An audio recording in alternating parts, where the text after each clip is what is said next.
You know her from TV's Bosom Buddies, Norman Lear's The Powers That Be, The Practice, and of course, 2.5 Men.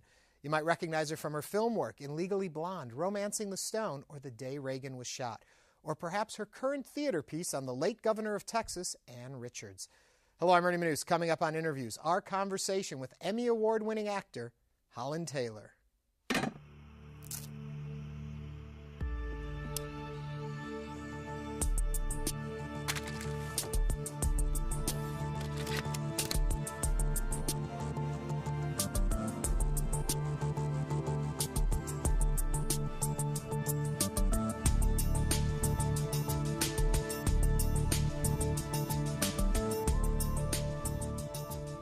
Do you find it harder to create a character or to do somebody who was in real life?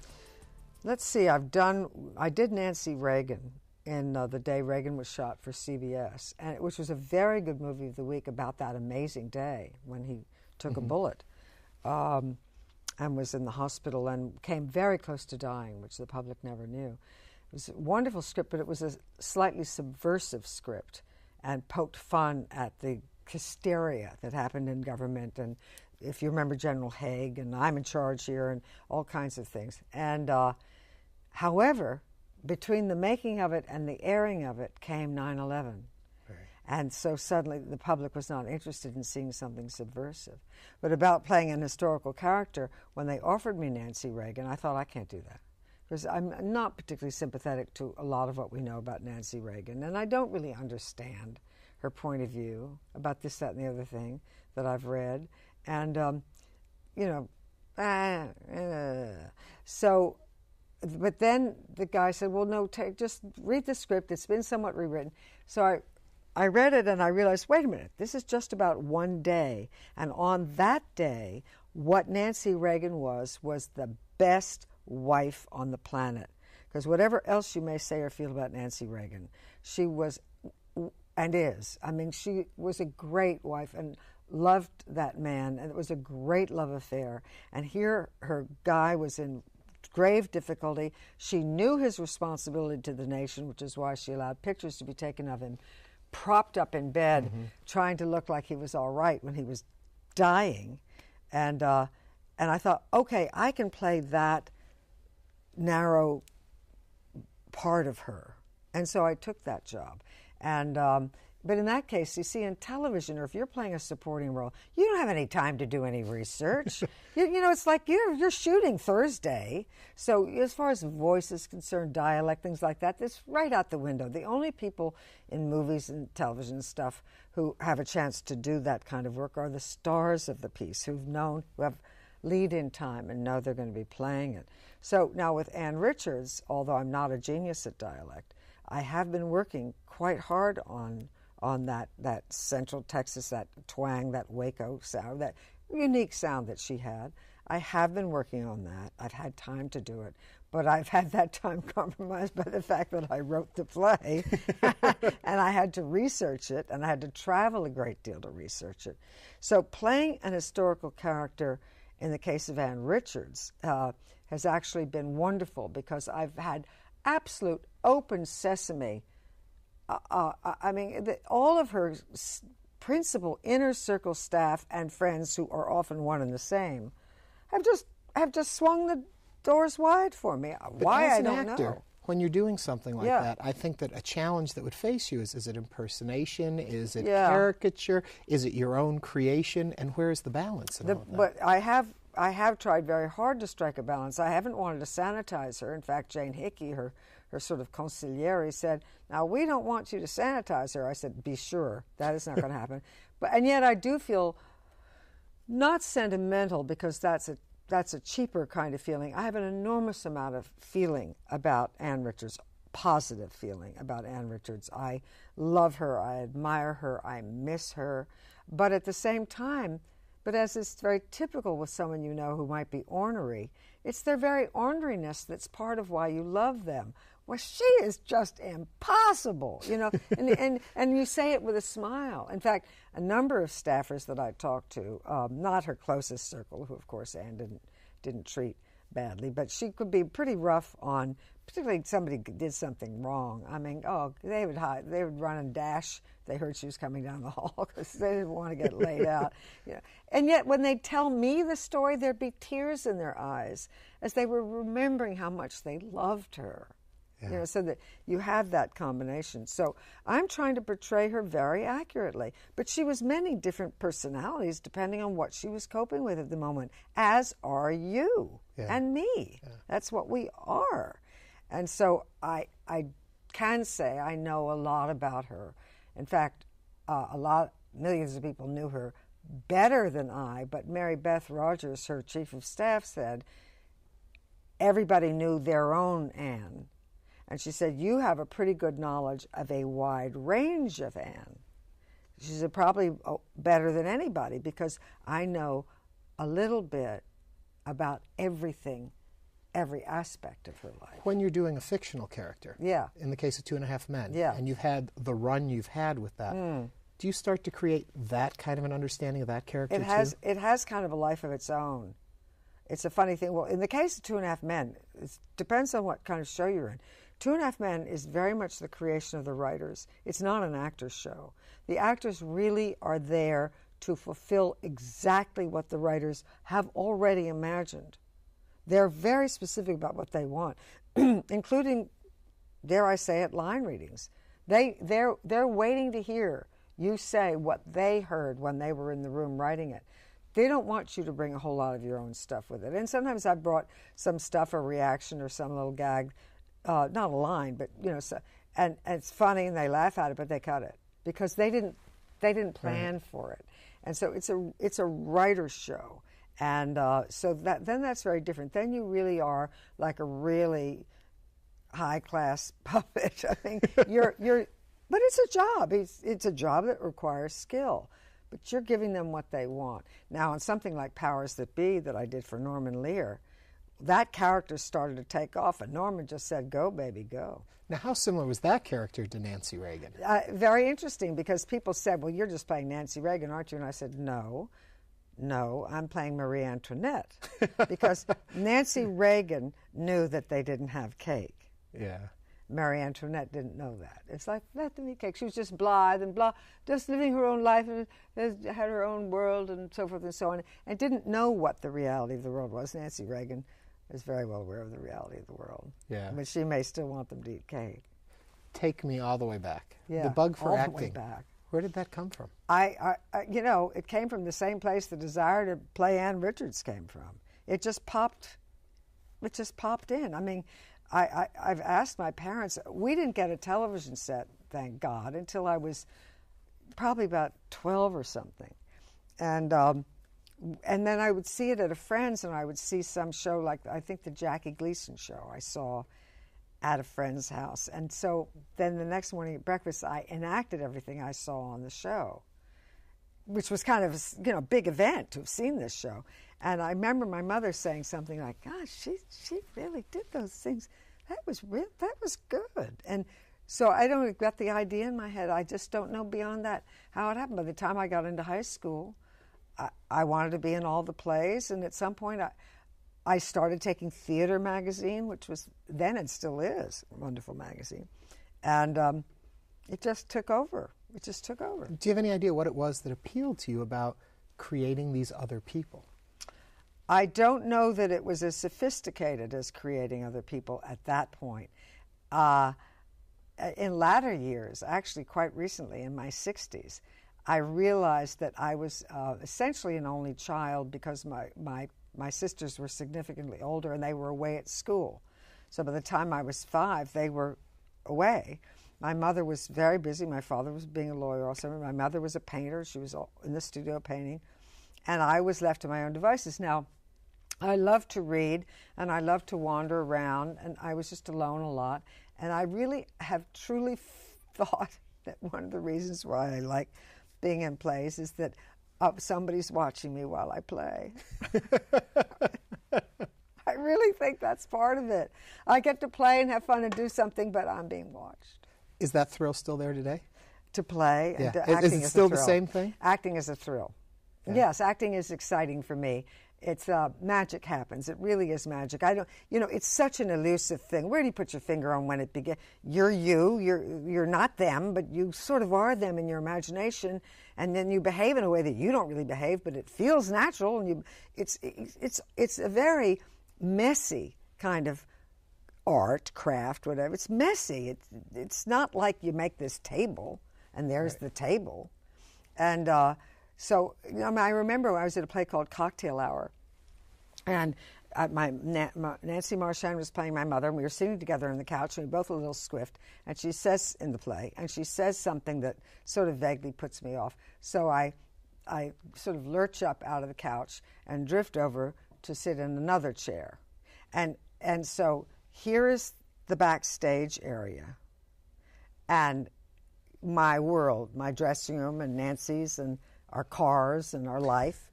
And here is a wing, and there's the stage manager. You can just dimly see him in the shadows at the stage manager's desk where he runs everything. And back here is a wing where the stagehand is about to pull the curtain. And out there is the audience. So I get out of the couch to go over to my father's chair, and I have my world, the audience, the machinery of the theater, and I go across the stage.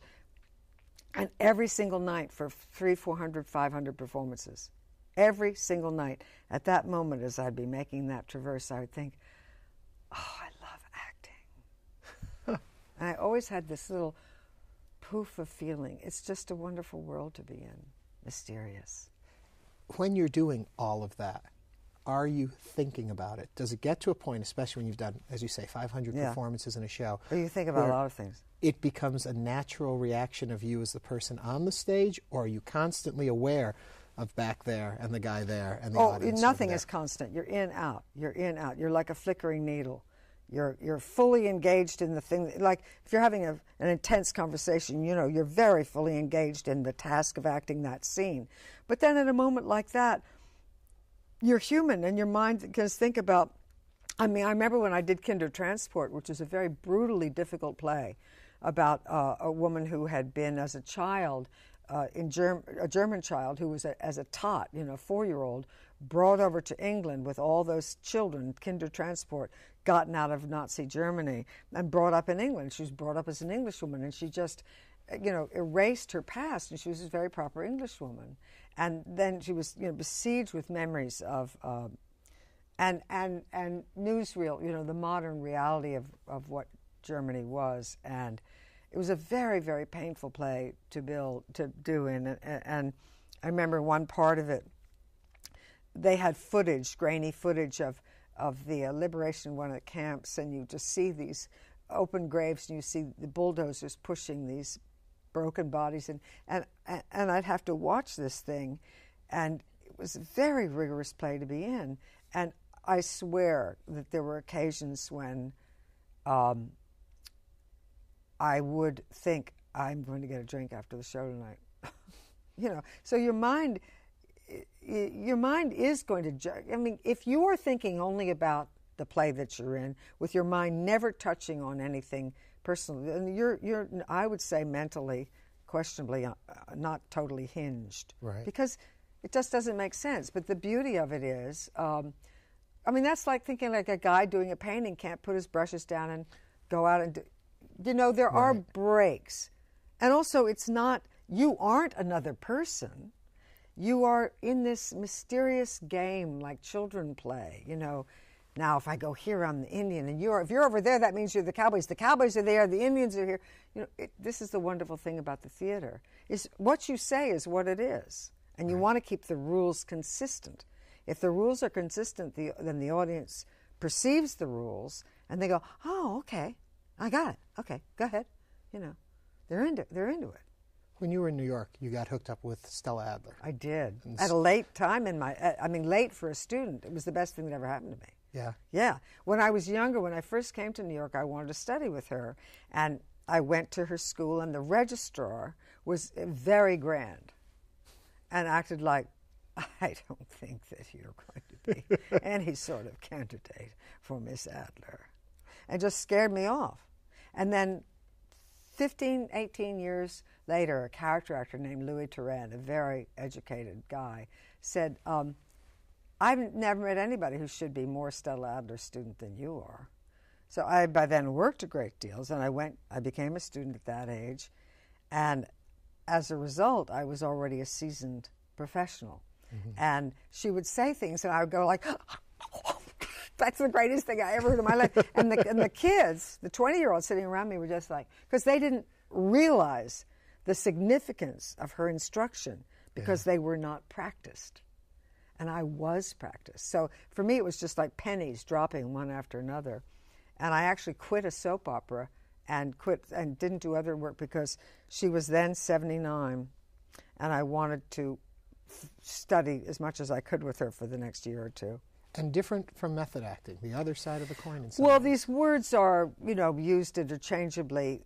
When you say method, people think of Brando and people think of the Actors Studio, and that right away. I mean, Brando did hang around the Actors Studio, but that was mostly to pick up girls.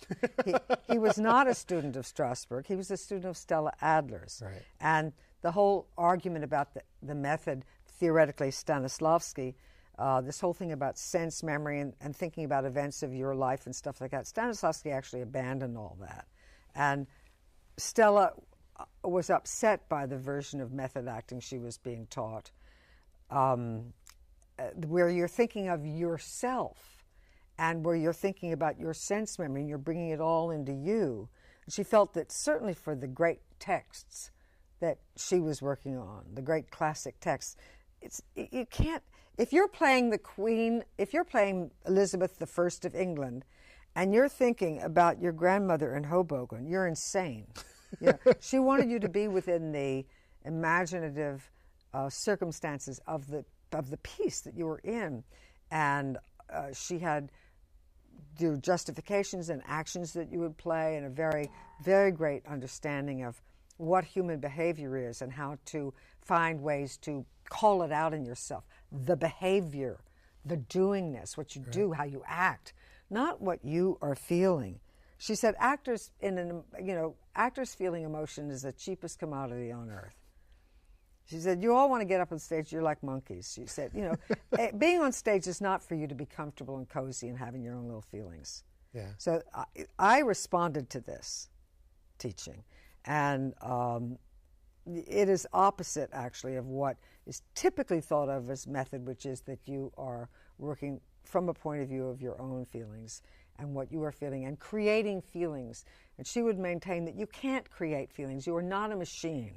You can't do something the same way you did it that time when your puppy died and feel the same exact thing in the same way. You don't function like that. But then take it to the next point with me then. Yeah. Is everything in the script then? When you get a script, is everything you need to know what the written word is? No, not at all. You need to research and think about many things, depending on the nature of the script.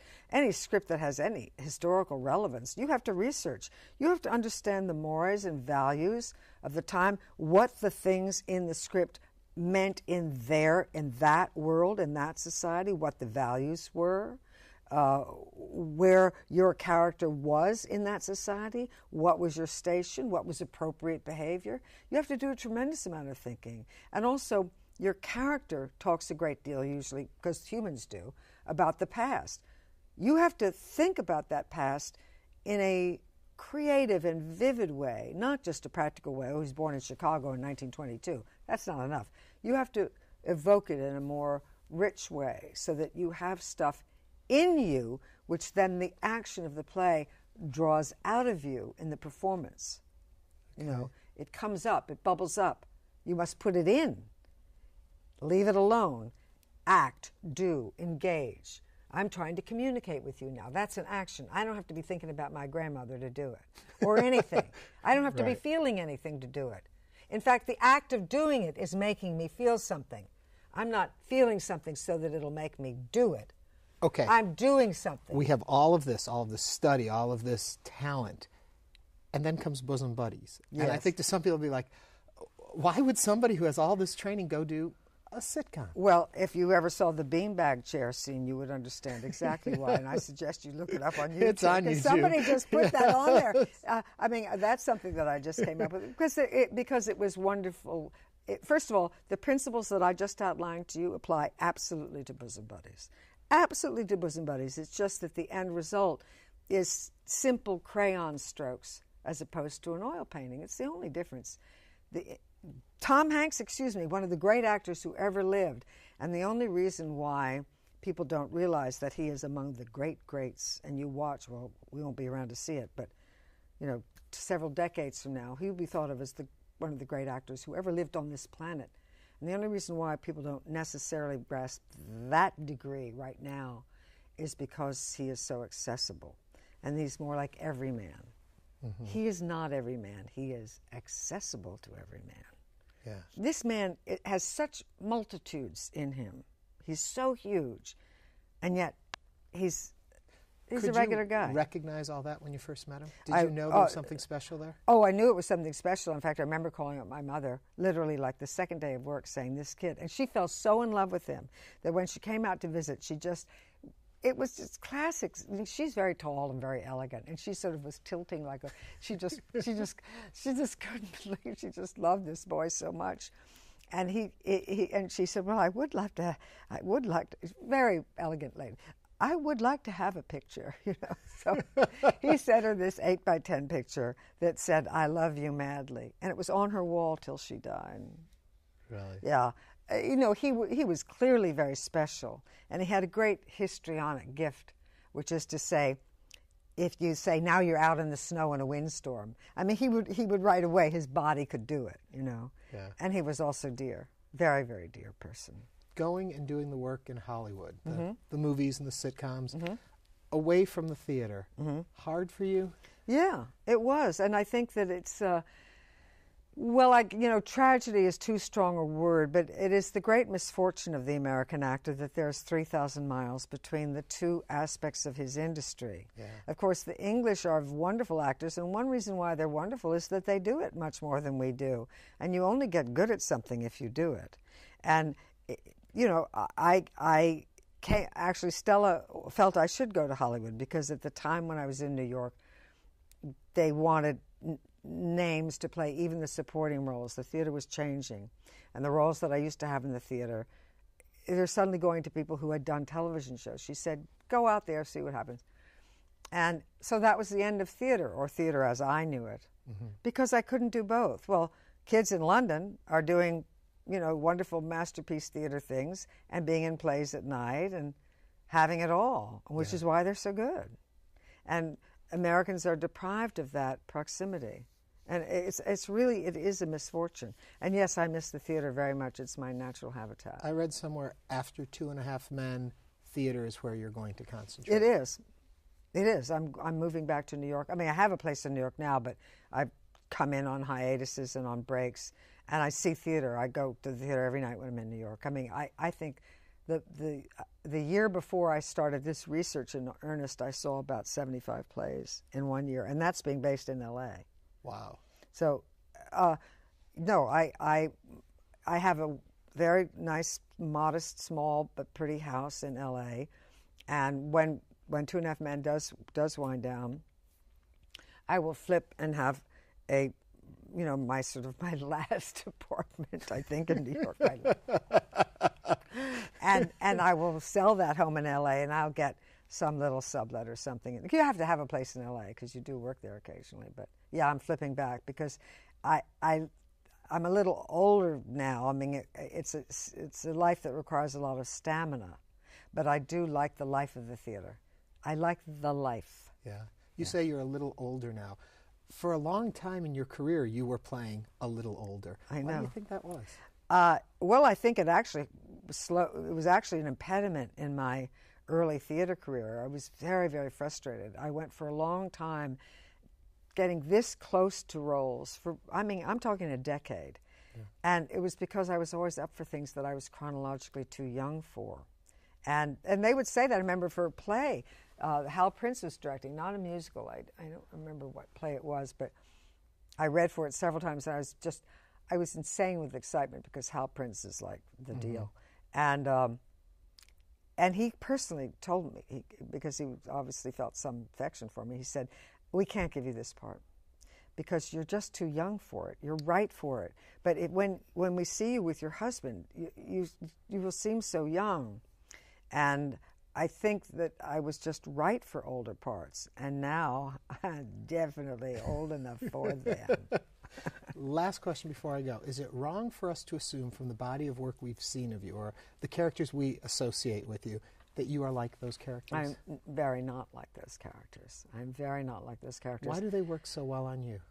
Maybe because I want to be like that, in the sense that I would love to just cut a swath, and I would love to not be afraid of what people thought of me, and I'd love to not have fears, and I'd love to just do whatever the hell I want. And, wouldn't we all? Oh, yeah. And I think in my life, I'm fairly modest. I think I'm a nice person. It'd be easier not to be a nice person, because I don't mean nice. That's such a weak word. But, I mean, I notice people. I'm aware of them. So they can't just go barreling through, because there's people, and also they say witty things. These characters say really fabulous things that I'm probably not clever enough to think up to say, but I unspool them. I was going to say, but you're more than clever enough to deliver them, and deliver them brilliantly. Well, thank you. We are out of time. Thank you so much. Thank you. Pleasure. Well, thank you. I've loved it. What a good interviewer you are. Holland Taylor.